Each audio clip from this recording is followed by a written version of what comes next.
You may remember in my virtual studio tour video that there was a painting of a black swan, which I did in watercolour some time ago. And this is a step-by-step guide showing you how I created this painting, which I hope you might find useful. First started by producing a pencil drawing. I tried to make this as detailed as possible, and because it's very important, this watercolour is a very unforgiving medium, and the more information you have to work to, the better.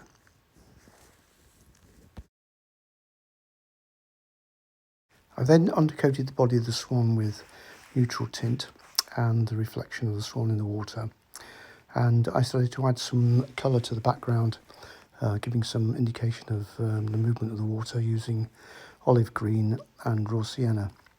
I then started to build up the colour on the swan, starting with the neck, again using neutral tint. I then started to create some form in the body of the swan using stronger washes of neutral tint. To the water below, I added some phthalo blue and olive green to create a little bit more of the water effect around the reflection of the swan. I then moved on to the head of the swan, increasing the colour around the head using a combination of neutral tint and phthalo blue and cadmium red for the beak. I then started to add a little bit more form to the reflection of the swan, again using neutral tint, and increasing some of the colour in the background, again using raw sienna and a little bit of olive green. In this stage you can see that the painting is becoming a little bit more detailed. I've added more detail to the head, phthalo blue to the eye, a little bit more work on the beak, detailing, a bit light and shade. And then around the neck I've created texture using broken paintwork, light and shade. Light and neutral tint on the sort of top of the neck, and very dark or very strong neutral tint on the rest of the neck, being kind of gently faded in.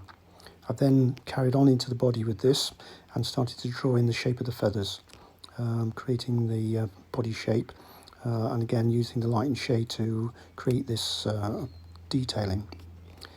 This will continue until I've got as far as I can into the body, and you won't be able to see that in the next step.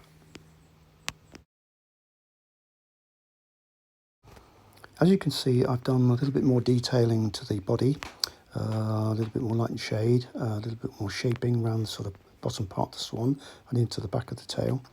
But more importantly, I've done quite a lot of work with the reflection of the swan's neck and head in the water, trying to create this lovely broken effect because the water obviously wasn't still. And for this I've used, again, neutral tint, burnt sienna and a little bit of raw sienna, because in the kind of bit not far from the body, you can see kind of quite a lot of warm colour, which was coming from the kind of colouring of the water, where the reflection wasn't quite so strong. As you can see in this illustration, I've done quite a lot more work to the painting. I've added some detail to the splashes of water coming from the swan's mouth, dropping into the water, creating a splash and riplets. For this I had to use titanium white to get the whiteness.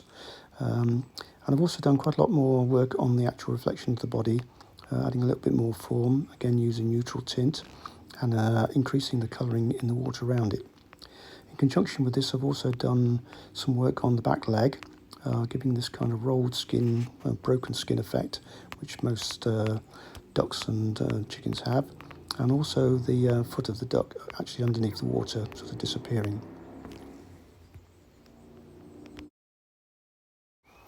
As you can see in this illustration, I finished off all the detailing on the back of the swan, all the feathers. It took quite a lot of work, mainly using neutral tint and just shading it from dark to light to create the form of the feathers.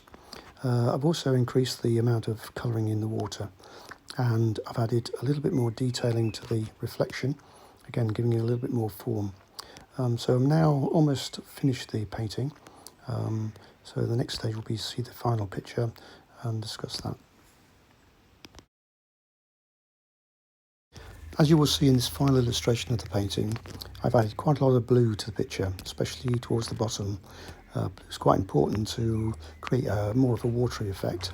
Blue's quite essential in the painting, even if it's not actually there. I've also added a lot of blue wash over the body of the swan. Again, black reflects blue really in the reflection. If you tend to make it too white, it looks grey. So I tend to wash over the highlighted areas with blue to tone them down. I've also done quite a bit more sort of highlighting of the water using titanium white to create this kind of reflected light on the water. And basically that's it. I've completed the painting.